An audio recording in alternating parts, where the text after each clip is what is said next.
Alejandro Magno, uno de los guerreros más extraordinarios y enigmáticos de todos los tiempos. A los 30 años, gobernaba uno de los mayores imperios jamás conocidos. Desde los olivares de Grecia hasta los polvorientos palacios de India. Alejandro unió el occidente con el oriente y cambió el mundo antiguo para siempre. Es un sabio y es un asesino. Es un psicópata y es un genio. Alejandro lo es todo. Es todas esas cosas, y tal vez ninguna de ellas. Acompáñenos en nuestra búsqueda para saber qué fue lo que impulsó a Alejandro a conquistar tierras tan lejanas. ¿Fue un genio militar o un tirano sediento de sangre? Sus gestas son legendarias, pero al final, ¿se convertirían sus delirios de grandeza en su peor enemigo?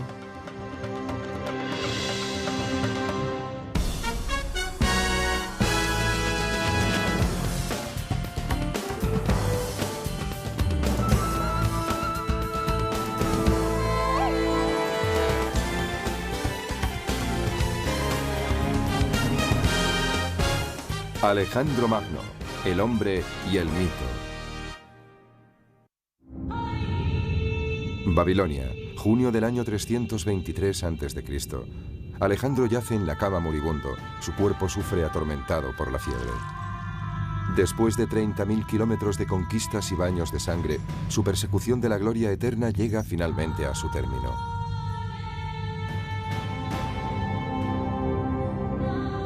Los hombres de Alejandro se reúnen angustiados alrededor de su lecho de muerte. El historiador Plutarco describe la escena. Todo indicaba que lo estaban viendo por última vez y un sentimiento de pesar invadía sus corazones, junto con una especie de impotente perplejidad ante la idea de perder a su rey. Pocas horas después, uno de los mayores reyes guerreros de la historia habría muerto. ¿Qué condujo a su prematura muerte a los 32 años? ¿Cómo fue finalmente conquistado el gran conquistador? Para hallar las respuestas debemos rememorar su fabulosa vida.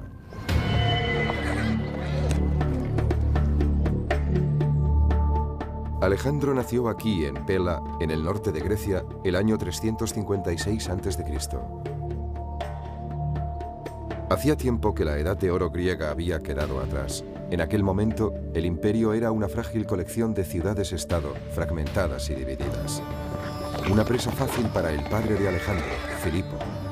El rey Filipo era un soldado rudo y mujeriego.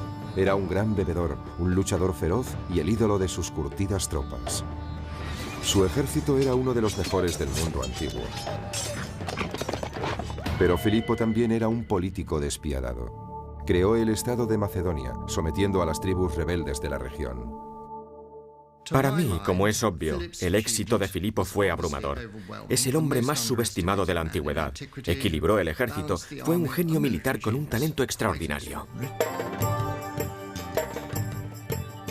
Con diplomacia y fuerza bruta, Filipo logró conquistar la mayor parte de Grecia. De su padre, Alejandro aprendió sus dotes de líder y las técnicas militares. Pero su madre, Olimpia, también ejerció una poderosa influencia en él. De ella heredó su naturaleza apasionada y temperamental. La influencia de su madre debió ser inmensa. Era una mujer poderosa, casi podría decirse que mística. Olimpia era seguidora de diversos cultos religiosos, especialmente el culto a Dioniso, el dios del vino y la pasión.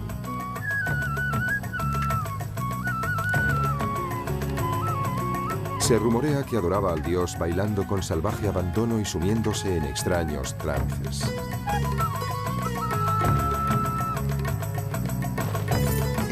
En cierto sentido, Olimpia era tan sobrecogedora e inquietante como su esposo. Poseía una inteligencia excepcional.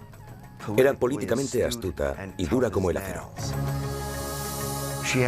Tenía una actitud muy posesiva hacia su hijo. Sin duda le quería con locura, pero actuaba como su valedora, protegiendo sus intereses personales. Olimpia extendió el rumor que había sido fecundada por Zeus, el rey supremo de los dioses, en la forma de una serpiente. Alejandro se sentiría fascinado durante toda su vida por la idea de que podía ser inmortal. Si su madre y su padre produjeron un fuerte impacto en el joven muchacho, también lo hizo su mentor, el célebre filósofo griego Aristóteles. Él enseñó a Alejandro las maravillas de la cultura griega, sobre todo las grandes epopeyas míticas. Aristóteles inspiró su amor por la Ilíada de Homero, la historia de las guerras de Troya. Sus protagonistas son los héroes cuyas grandes hazañas épicas les proporcionaron poder y fama. Uno de aquellos héroes es Aquiles, el arquetipo del guerrero griego. Ante el dilema de elegir entre una vida larga y corriente o una existencia breve pero gloriosa en el campo de batalla, Aquiles optó por una muerte prematura y la celebridad eterna. Resulta muy difícil subestimar el alcance de la influencia de Aquiles en Alejandro. Según él, Aquiles era su antecesor mítico, por parte de madre. Por tanto, desde una edad muy temprana, Alejandro percibió que Aquiles era el modelo a seguir para alguien como él, que siempre quería ser el mejor entre los mejores, tal como lo relata Homero. Pero era su modelo a seguir en dos sentidos, asumiendo su carácter y rivalizando con él. Es decir, lo que hizo Aquiles, Alejandro podía hacerlo mejor. Alejandro abandonó su hogar durante 3 años para estudiar con Aristóteles. Cuando regresó a los 16 años, su otro modelo, su padre, el rey Filipo, había vuelto a casarse. Peor aún, había tenido otro hijo que amenazaba la privilegiada posición de Alejandro como sucesor al trono. Eso despertó las iras y el resentimiento de Alejandro. Ambos sostuvieron violentas disputas. Eso llenó de amargura a Alejandro y creó una atmósfera muy difícil. De hecho, se trata de un fenómeno que trasciende todas las culturas. Es un rasgo psicológico universal, el de la profunda rivalidad de un hijo impulsado por el incontenible deseo de eclipsar a su padre. La enemistad entre padre e hijo se hizo tan intensa que Alejandro tuvo que exiliarse. Finalmente se reconciliaron, pero la tregua no duró mucho. Una noche de verano del año 336 a.C., Filipo y la familia real se reúnen para celebrar el matrimonio de su hija. El rey se detiene a la entrada para saludar al pueblo. Un hombre surge de la multitud y le asesta un golpe mortal. Se cree que fue un examante ultrajado. Como muchos griegos de la época, Filipo tenía tanto amantes femeninos como masculinos. Filipo murió al instante. El asesino fue ejecutado allí mismo, antes de que la tortura pudiera hacerle revelar posibles cómplices en las altas esferas. ¿Actuó en solitario o hubo otros que conspiraron con él? Algunos historiadores creen que el asesinato pudo ser instigado por Olimpia, la taimada madre de Alejandro. Al fin y al cabo, Filipo la había rechazado por una mujer más joven. Me inclino a pensar que Olimpia estuvo involucrada. Después de todo, había sido relegada de su posición de honor. No iba a quedarse con los brazos cruzados. No hay nada más peligroso que una mujer despechada, incluso en Macedonia. ¿Y qué decir de Alejandro? ¿Pudo tomar parte en la muerte de su padre? Si nos preguntamos quién salió más beneficiado del asesinato de Filipo, la respuesta es Alejandro. Porque en el momento de su asesinato, Filipo estaba a punto de partir hacia Asia para iniciar una gran campaña de conquista. Alejandro no iba a tomar parte en ella. Iba a quedarse en casa, presumiblemente como regente. Pero no hubiese podido alcanzar la gloria que proporciona la intervención en una gran campaña. Y la gloria era precisamente lo que Alejandro perseguía por encima de todo. Cualquier sospecha hubiese enfurecido a los nobles macedonios cuyo apoyo necesitaba y obtuvo.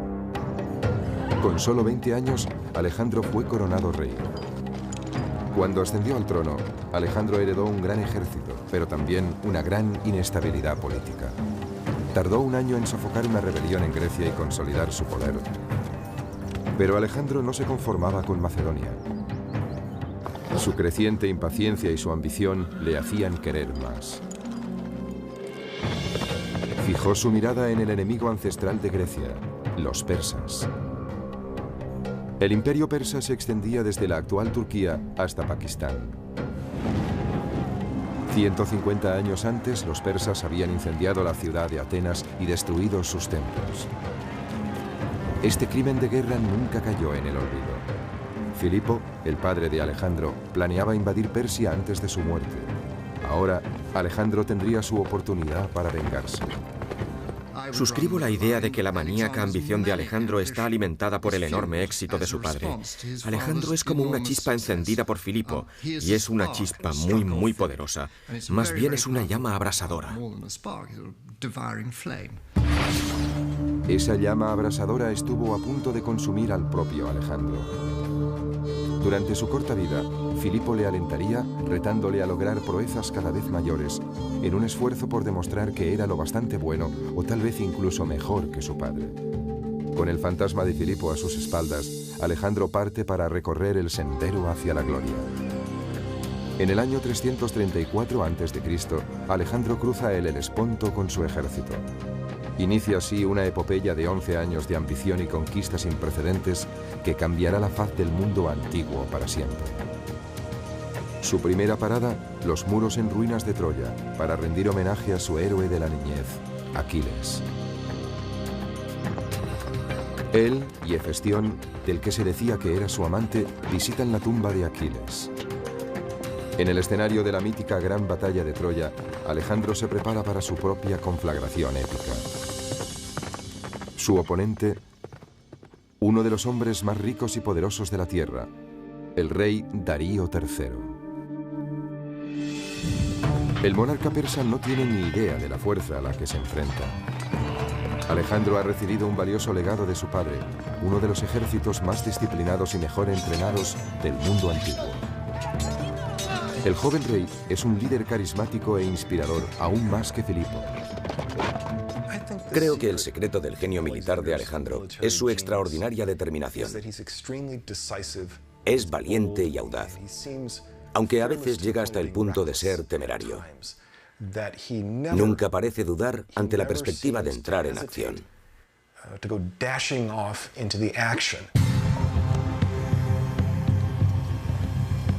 Los invasores marchan hacia el sur hasta Isos, en la actual Turquía. Las tropas de Alejandro se ven superadas en número por el ejército de Darío. Pero esos son exactamente la clase de desafíos que le gustan a Alejandro. La capacidad de adaptación de Alejandro es el rasgo característico de un gran general. Los generales más grandes de la historia militar son capaces de hacer eso. Logró evaluar la situación en un abrir y cerrar de ojos. Después concibió un plan con el que superó obstáculos que parecerían infranqueables a cualquier otro alto mando. Alejandro calibra las fuerzas de su enemigo con rapidez. La infantería está protegida por los arqueros, una señal indudable de que Darío no confía en sus soldados de a pie.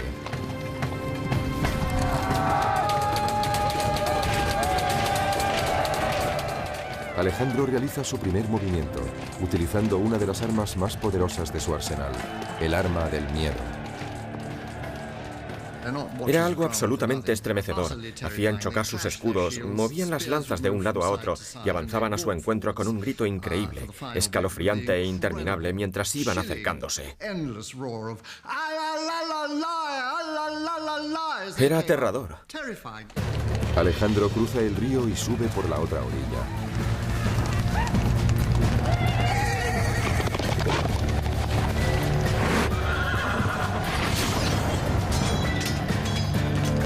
En el caos subsiguiente, el flanco izquierdo de los persas se desmorona.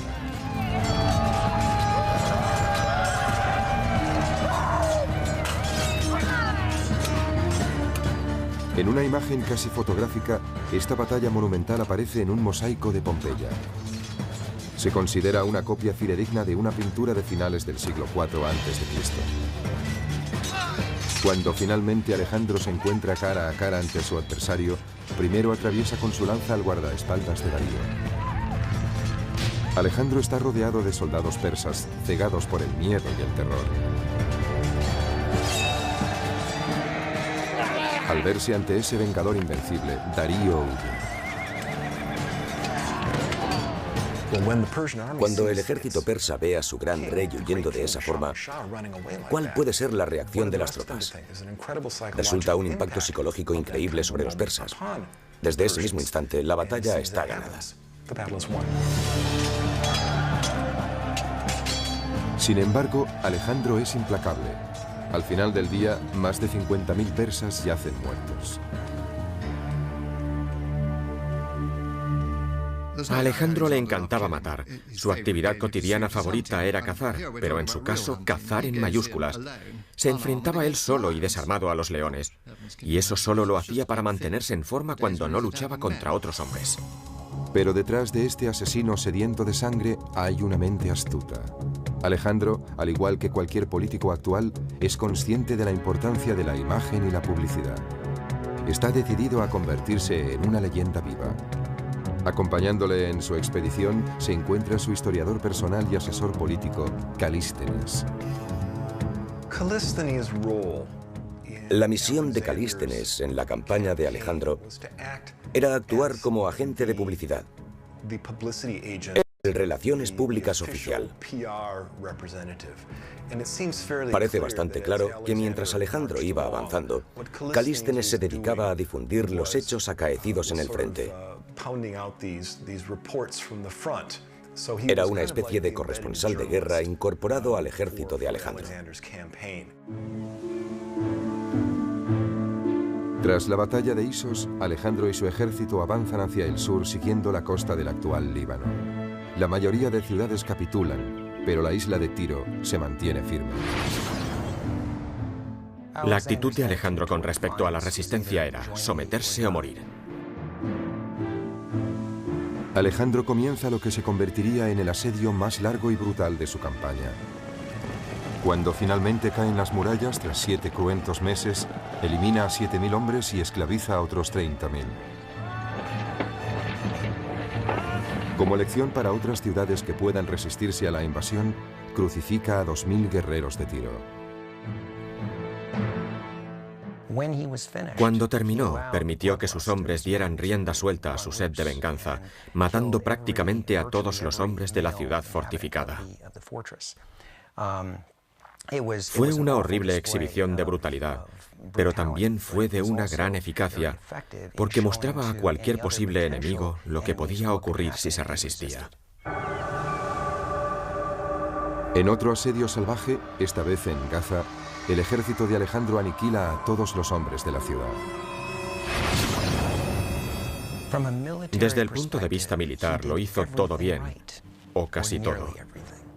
Hay mucho que emular de su generalato, pero Alejandro también tenía su lado oscuro. Era brutal y luchaba para alcanzar la gloria. Muchas de las cosas que nosotros consideraríamos los peores rasgos de la humanidad también se manifestaban en Alejandro.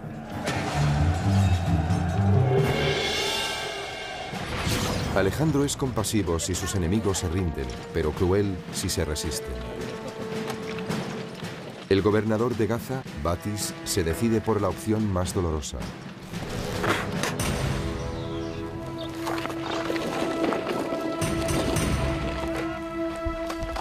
Alejandro revela su lado más cruel con su castigo a Batis. Le ata y le arrastra por toda la ciudad hasta que muere.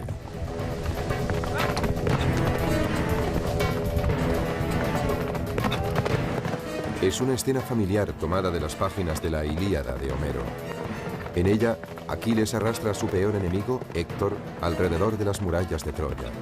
Pero en esa versión, Héctor ya estaba muerto.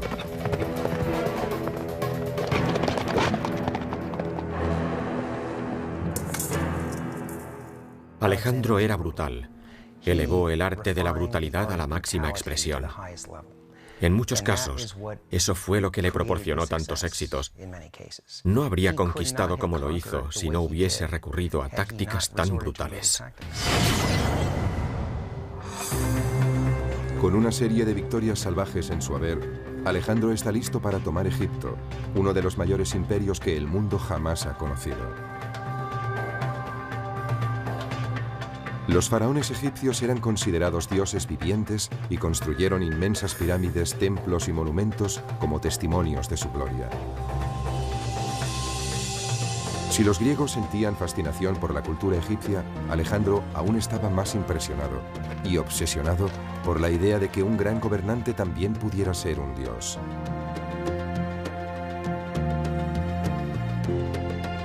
Tras 2 años de guerra, Alejandro marcha hacia el interior hasta Menfis. Los egipcios están impacientes por ver derrotados a sus gobernantes persas. Se rinden sin presentar batalla y reciben a Alejandro con los brazos abiertos. Bajo su reinado, siguen permitiéndose las prácticas religiosas y culturales egipcias. A cambio, los sacerdotes egipcios ofrecen a Alejandro el título de faraón. Ese hecho marca un punto de inflexión importante, puesto que es aquí donde Alejandro comienza a creer que realmente es un dios viviente.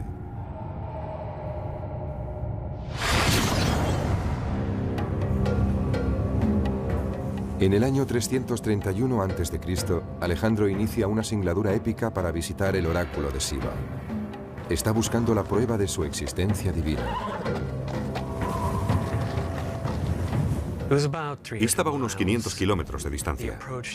La ruta hacia Siva discurría por una meseta relativamente llana, pero estaba plagada de dunas. El oráculo era un destino muy conocido. Debía haber un sendero, pero este podía quedar enterrado bajo la arena. Debió encontrarse en un entorno donde el calor durante el día es sofocante y de noche hace un frío espantoso. De pronto se forma una tormenta de arena y ni siquiera puedes verte las manos delante del rostro.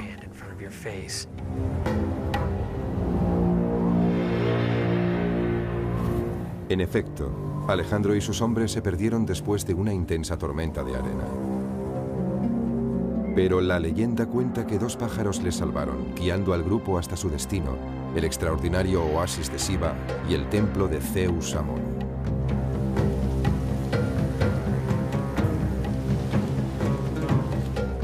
Aquella visita al oráculo es uno de los episodios más fascinantes de toda la historia del mundo antiguo. La cuestión es saber si, previamente, Alejandro había planificado una ingeniosa maniobra publicitaria que corroborase su condición de hijo de Zeus. Alejandro entra en el templo solo, mientras sus hombres esperan fuera. Aquí está Alejandro. Es un hombre joven, apenas sobrepasa los 20 años, pero ha logrado ya hitos extraordinarios. De pronto se encuentra en un lugar donde al menos los egipcios nativos le tratan como un dios viviente. Y uno se pregunta, ¿qué debe pensar? Como es obvio, en ese momento se halla muy lejos de Macedonia. Alejandro salió del templo. Todos corrieron a su encuentro y le preguntaron, «Alejandro, Alejandro, ¿qué has pedido?» Y respondió, «No os lo voy a decir». Ellos le dijeron, «Pero hemos oído que el oráculo te llamaba hijo de Zeus». Y él respondió, «Está bien, podéis contar eso si os place». Entonces su publicista lo propagó. Alejandro autorizó difundir esta versión de su identidad porque me parece que encajaba con sus sospechas previas, posiblemente debidas a las historias de su madre, de que era algo más que humano. A partir de entonces, el leal escriba de Alejandro, Calístenes, denominaría a su maestro un dios en la tierra. Los egipcios confirmarían esa idea, representando su imagen en los muros de algunos de sus templos más sagrados. En Luxor, Alejandro se muestra con los brazos extendidos, adorando a su padre divino, el dios Amón. Siendo divino, era inmune a las críticas. Estaba en un plano diferente, en otro rango muy superior. Pero ser faraón y dios viviente no es suficiente para Alejandro. Está dispuesto a derrotar a su enemigo secular Darío de una vez por todas. Durante su estancia en Egipto, Darío ha estado formando otro ejército para enfrentarse con él. En octubre del año 331 a.C. se libra una de las batallas más decisivas en las sofocantes y polvorientas llanuras de Gaugamela, al norte de la actual Bagdad. Esta vez, los persas triplican en número a las fuerzas de Alejandro.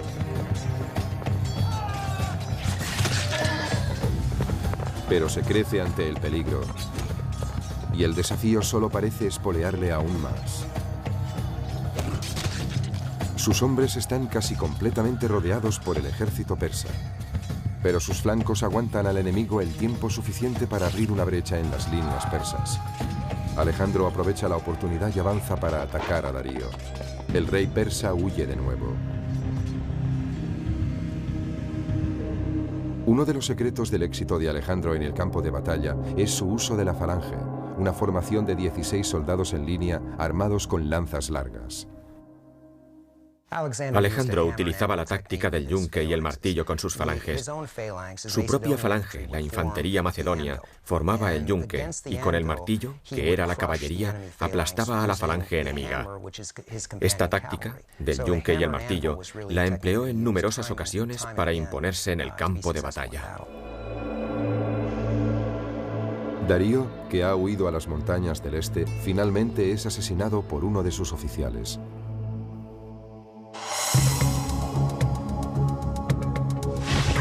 Tres años después de llegar a Troya, Alejandro es proclamado señor de Asia. Ha conseguido lo que su padre planeó y no pudo hacer. Otros grandes líderes se hubiesen conformado con este triunfo monumental, pero no Alejandro. No hay vuelta atrás. En el año 329 a.C., Alejandro sigue avanzando hacia Afganistán para conquistar el extremo oriental del imperio persa. Ahora se enfrenta a un reto aún mayor, las imponentes cumbres del Hindu Kush. Aunque se elevan a 7.000 metros de altura, casi en el techo del mundo, Alejandro opta por una de las rutas más duras para su ejército de 30.000 hombres. Durante su periplo, a través del Hindu Kush, las inclemencias del tiempo, la lluvia, la nieve y las ventiscas debieron dificultar mucho la marcha a cualquiera, excepto a Alejandro Magno.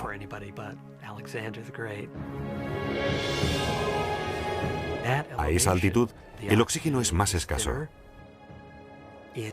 Se requiere un mayor esfuerzo para recorrer distancias más cortas.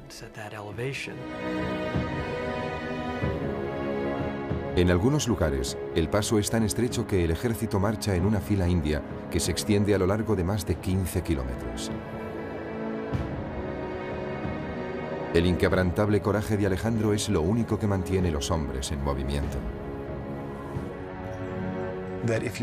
Si quieres lograr grandes cosas valiéndote de un ejército, ese ejército debe estar absolutamente dispuesto a hacer lo que les pidas. Si piensas por un momento lo que Alejandro les pidió, es absurdo. ¿Por qué lo hicieron? Bueno, pues porque tenían unos lazos muy estrechos con él. Pero al final, esos lazos acaban poniéndose a prueba. Con el fin de aumentar su ejército con tropas de refresco, Alejandro recluta a soldados persas en sus filas. Esa resulta una medida muy impopular entre los griegos. Debo subrayar que no fue solo una decisión militar, también fue por cuestiones sociales. Pero al final de la jornada, desmontan, se meten en la tienda para beber algo y ¿qué se encuentran? Pues se encuentran con un bárbaro iraní, tomando una copa a su lado en su misma tienda. Eso no les gusta, los soldados pueden ser muy racistas. Su resentimiento crece con el oscuro giro que toma el carácter de Alejandro. Cuando el ejército llega a la legendaria ciudad de Samarcanda, se celebra una copiosa bacanal.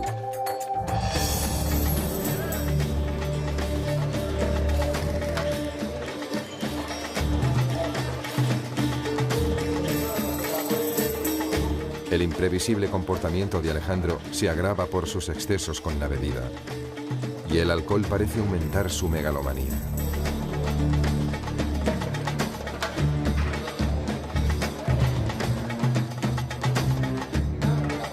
Uno de sus invitados es Clito, que sirvió a las órdenes de su padre Filipo y salvó la vida a Alejandro en el campo de batalla. Cuanto más corre el vino, peor es su ánimo. Alejandro comienza a presumir de que sus gestas son mucho más heroicas que las de su padre. Clito escucha indignado en silencio y finalmente grita: «Toda tu gloria se la debes a tu padre». Borracho, Alejandro coge una lanza, mata a su amigo y se derrumba en un mar de lágrimas. Lo que dijo Clito enfureció a Alejandro sobre todo en dos sentidos. Primero, que Filipo fuera mucho más importante de lo que Alejandro quería dar a entender. En otras palabras, la maquinaria propagandística de Alejandro se había extralimitado y él, Alejandro, había sido el causante.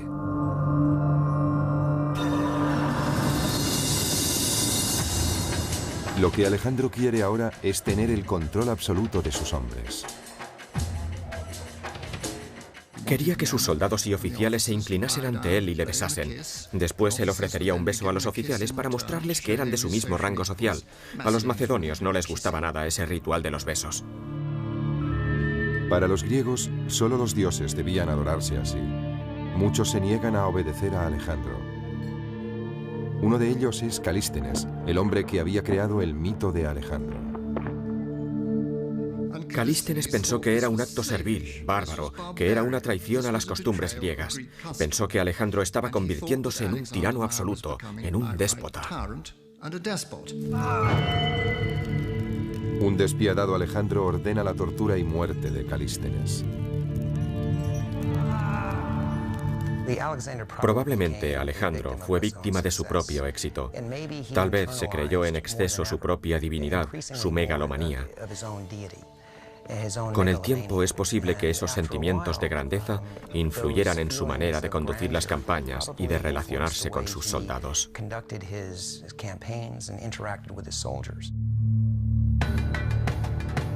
Al octavo año de su campaña, Alejandro ha conquistado Egipto, Persia y los pueblos del Asia Central.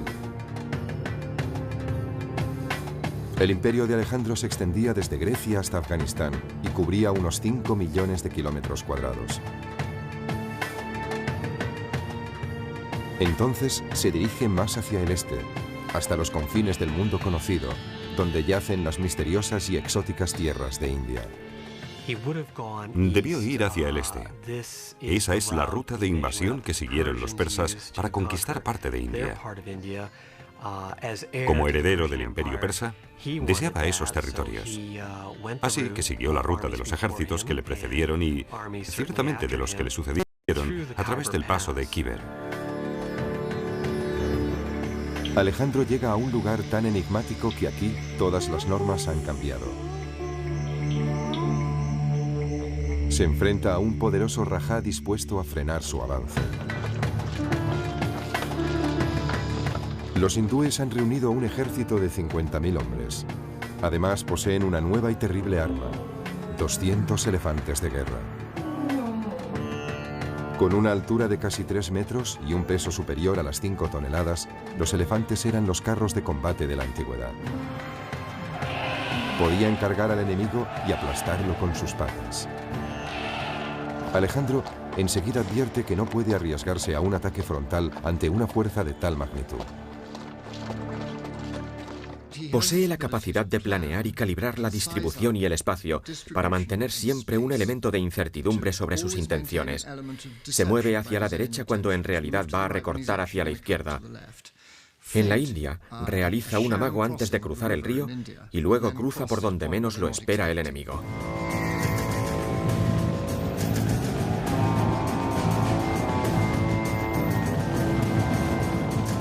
En este ataque sorpresa, los hombres de Alejandro utilizan sus largas lanzas para destripar a los elefantes. Hostigaron con las lanzas a los elefantes del centro, mientras los arqueros les hacían blanco de sus flechas. En esa situación, los elefantes, enloquecidos por el miedo y el dolor, se abalanzaban tanto sobre los griegos como sobre los hindúes.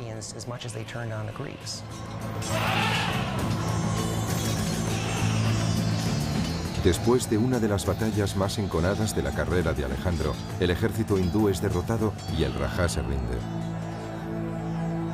Pero Alejandro está tan impresionado por la bravura del rajá que toma la sorprendente decisión de devolverle el reino.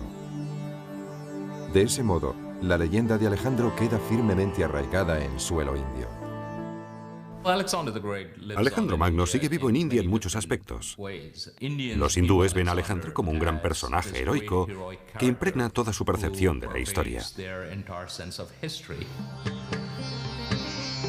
El legado de Alejandro ha perdurado en casi todo lo que se ha hecho en India. Es bastante obvio en la literatura, la pintura y la escultura hindúes. Incluso hoy, si vas al noroeste de la India, verás a dioses hindúes con posturas griegas, porque las hicieron escultores influenciados por el arte griego. Alejandro estaba dejando su impronta en India, pero a pesar de su gran victoria, los largos años de lucha habían pasado factura a su ejército. Para empeorar las cosas, llegaron las incesantes lluvias del monzón.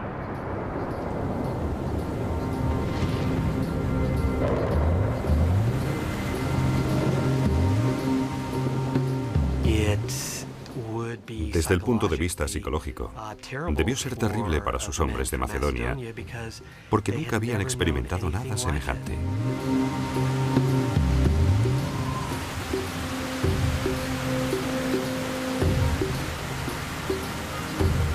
Después de 8 años y casi 30.000 kilómetros, las tropas llegan al límite y se niegan a seguir avanzando. Alejandro ha perdido su primera batalla contra sus propios hombres. No le queda más alternativa que dar media vuelta. Me imagino cómo debió ser ese momento. Allí estaba, con menos de 30 años, en el punto donde él creía que el mundo acababa en aquella vasta extensión de agua. Debió quedarse contemplando el horizonte y debió hacer un sacrificio a los dioses que le había indicado su divino padre. Entonces debió pensar, de todas formas, Filipo, nunca llegaste tan lejos. Era un egocéntrico, pero qué voluntad, y ellos se niegan a seguirle, pobres de espíritu. En el largo viaje de regreso a Persia, Alejandro conduce sus tropas hacia una nueva marcha épica. Esta vez por las estériles arenas de uno de los desiertos más áridos de la tierra. ¿Por qué optó Alejandro por esta ruta? Es un misterio. Tal vez para castigar a sus hombres por no seguirle hasta los confines del mundo.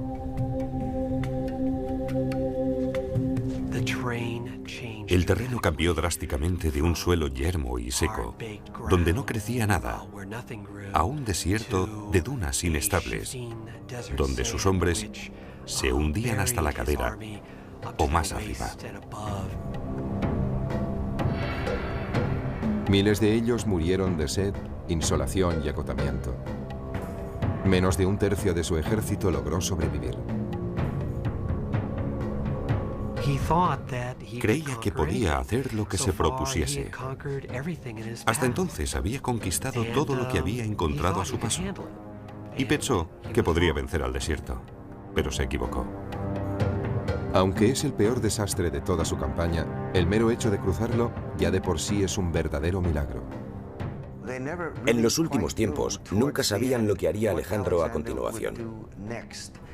Sus actos y sus decisiones eran insondables. Era imprevisible y en ese sentido representaba una amenaza para ellos. Alejandro se dirige a la ciudad persa de Susa, donde tiene preparada otra sorpresa para sus hombres.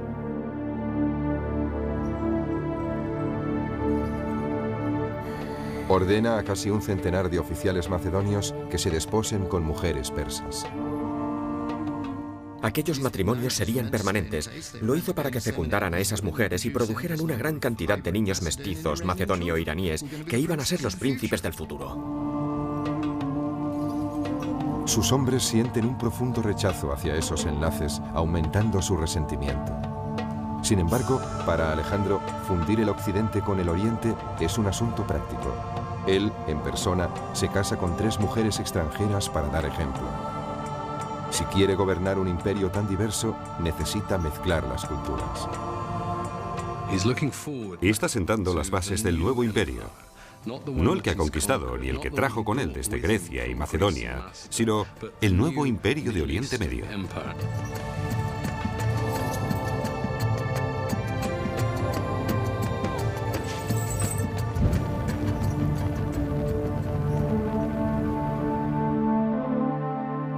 Alejandro lleva a su ejército hasta la nueva capital de su imperio, Babilonia.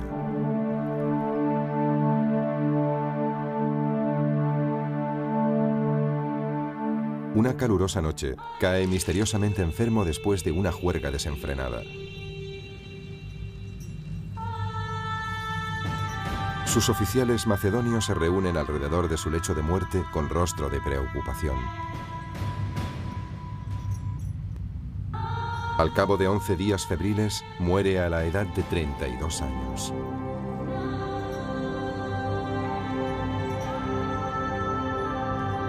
¿Qué mató a Alejandro? ¿Fue una enfermedad?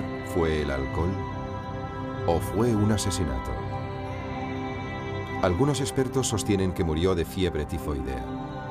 Otros piensan que fue envenenado por un grupo de oficiales hartos de sus ataques de cólera y por su deseo de ser adorado como un dios. Pero durante siglos, los historiadores han debatido sobre la causa de su muerte. Estoy seguro de una cosa, Alejandro no fue envenenado. La cena fatal tiene lugar hacia el 29 de mayo y muere entre el 10 y el 11 de junio. Si hubiesen querido envenenar a Alejandro, le hubiesen suministrado una dosis abundante. Por tanto, ¿qué le produjo la muerte? No pudo ser una epidemia. Con él no murió ningún número importante de gente. No fue algo parecido a la gripe asiática. Debió ser una enfermedad que le afectaba solo a él. Yo me inclino por la malaria. El cadáver de Alejandro no puede examinarse porque se desconoce su paradero. En su viaje de regreso a Macedonia, su procesión funeraria sufrió la emboscada de uno de sus generales, que quería llevar sus restos a Egipto.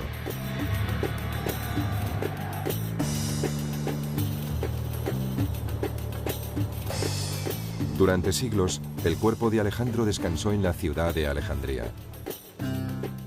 Probablemente era una de las reliquias más sagradas del Imperio Romano. Después de su muerte, Alejandro fue adorado como un dios con gran devoción. Julio César vino a rendir homenaje a su héroe muerto. El emperador romano Augusto depositó una corona de oro sobre su ataúd y esparció flores sobre el cadáver. Pero en el siglo IV de nuestra era, algo ocurrió y la tumba desapareció. Desde entonces, la tumba de Alejandro es uno de los santos griales de la arqueología. Algunos expertos creen que pudo ser destruida por la guerra o incluso por un terremoto. Pero hay un historiador británico que tiene una teoría más interesante. Andrew Chuck cree que un mapa del siglo XVI ofrece una pista sobre su paradero. Justo en el centro hay un pequeño edificio que podría ser la capilla, con el minarete de una mezquita detrás, que tiene una inscripción en latín que dice Domus Alexandri Magni, o sea, la casa de Alejandro Magno.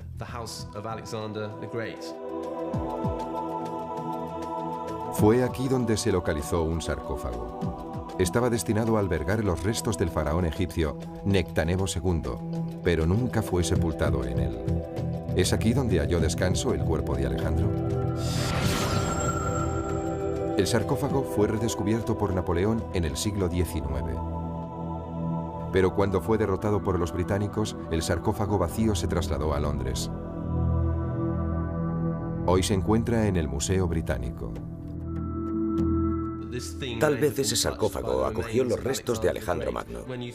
Cuando piensas que Julio César y Augusto estuvieron frente a él y que probablemente lo tocó Napoleón, te invade una emoción electrizante.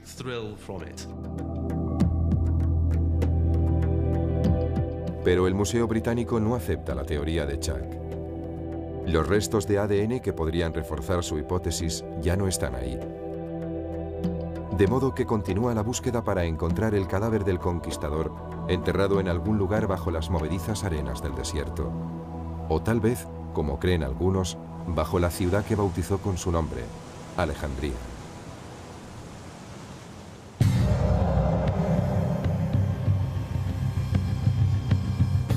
Aunque los restos de Alejandro pueden haberse perdido para la historia, su legado perdura. Sus brillantes tácticas de guerra siguen estudiándose en las academias militares.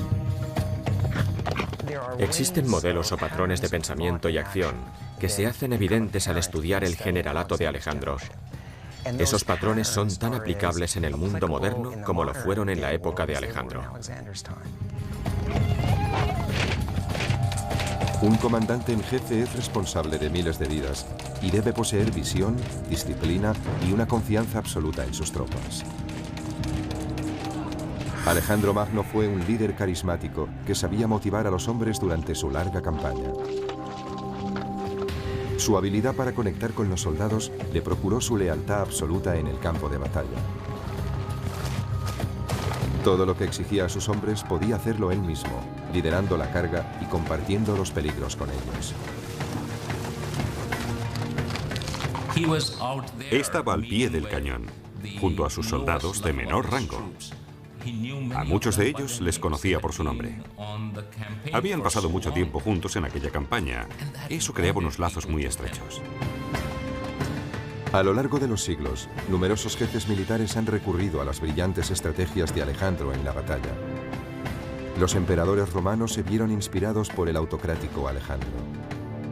Le veneraban porque logró lo que otros pensaron que era imposible.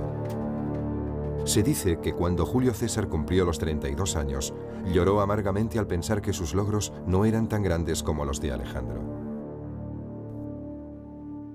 Parece claro que, como tantos otros romanos, Julio César estaba acomplejado por Alejandro. Envidia terriblemente a Alejandro. Todos los romanos le envidiaban. Uno de los mayores generales del mundo antiguo, Aníbal, también estuvo influido por Alejandro. Ambos se sentían impulsados por el odio a un antiguo enemigo. Alejandro quería castigar a los persas y Aníbal a los romanos. Asimismo, en la Norteamérica de la Revolución, la estrategia militar de George Washington se cimentó en Alejandro. Todo lo que hizo Washington tiene sus orígenes en Alejandro Magno. El franqueo del río Delaware es una réplica exacta en cuanto a la táctica y la estrategia de la batalla que libró Alejandro en el Idapo. En diciembre de 1776, el general Washington condujo a sus feroces tropas a través del helado río Delaware para atacar a los británicos. Su inesperada victoria en Trenton fue el punto de inflexión de la Guerra de Independencia norteamericana.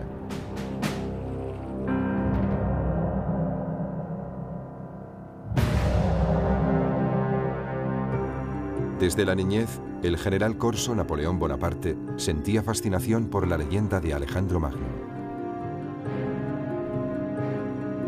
La implacable ambición de Napoleón le hizo ascender rápidamente en el escalafón militar.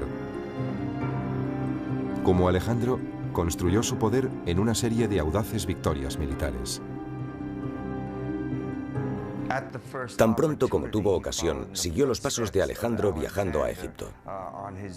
Sobre todo estaba impresionado por la política religiosa de Alejandro, su capacidad para adaptarse a cualquier circunstancia y para captar la mentalidad del país en el que se encontraba.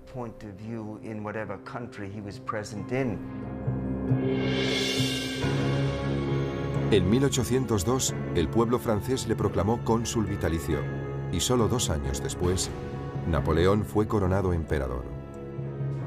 Como Alejandro, Napoleón inspiraba una lealtad total en sus hombres. Ambos conocían a sus soldados por su nombre y les recompensaban por su valentía en el campo de batalla. Cuando Napoleón estudiaba la invasión de Rusia, pensaba en Alejandro debido a las grandes distancias que debía recorrer. Pero a diferencia de Alejandro, Napoleón tuvo que enfrentarse a una dolorosa derrota y al posterior exilio. Fuese cual fuese su destino, Napoleón, como Alejandro, estaba convencido de que era un hombre tocado por la providencia. Creía que en la guerra los hombres no valían nada. Sin embargo, un solo hombre podía decantar la balanza. George S. Patton, el general de la Segunda Guerra Mundial, fue un comandante cortado por el mismo patrón que Alejandro. Desde su ingreso en West Point, George Patton admiraba las proezas de todos los héroes clásicos, pero sobre todo las de Alejandro Magno. Existen diversas notas y documentos que indican que Patton deseaba emular la gloria pasada de Alejandro. Al igual que su ídolo, Patton estudiaba a sus enemigos en busca de su punto débil. Entonces concebía la mejor táctica para derrotarlos. Su héroe era Alejandro. Lo que más admiraba de él era la disciplina que inculcó a sus tropas. Patton, como Alejandro, parecía capaz de lograr lo que ningún otro general había podido conseguir. En 1944, un osado Patton llevó a cabo un astuto movimiento de tropas, trasladando a 100.000 hombres del este al norte. Tras recorrer más de 150 kilómetros en 3 días, atacó a los alemanes. Al cabo de 3 semanas de luchas sangrientas, en lo que la historia denomina la Batalla del Bulge, la arriesgada apuesta de Patton dio sus frutos. Patton fue recibido en su país como un gran general, pero se quedó corto en comparación con su héroe, Alejandro.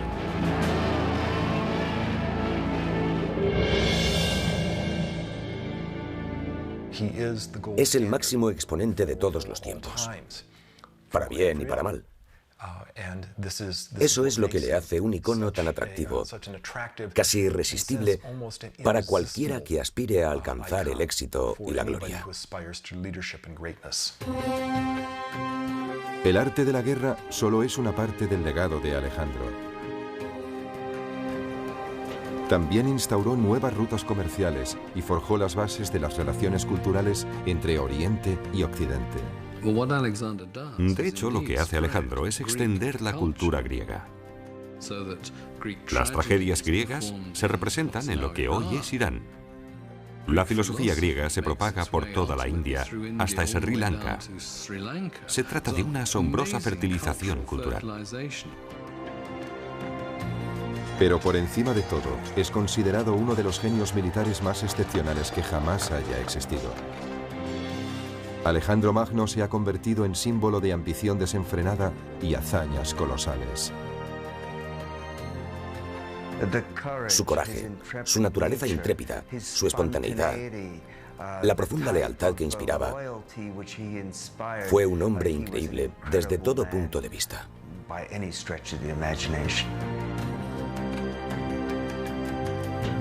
Alejandro Magno fue un líder legendario, obsesionado por su propio mito. 2500 años después, todavía hablamos de sus extraordinarias gestas. Al final, Alejandro consiguió justo lo que quería.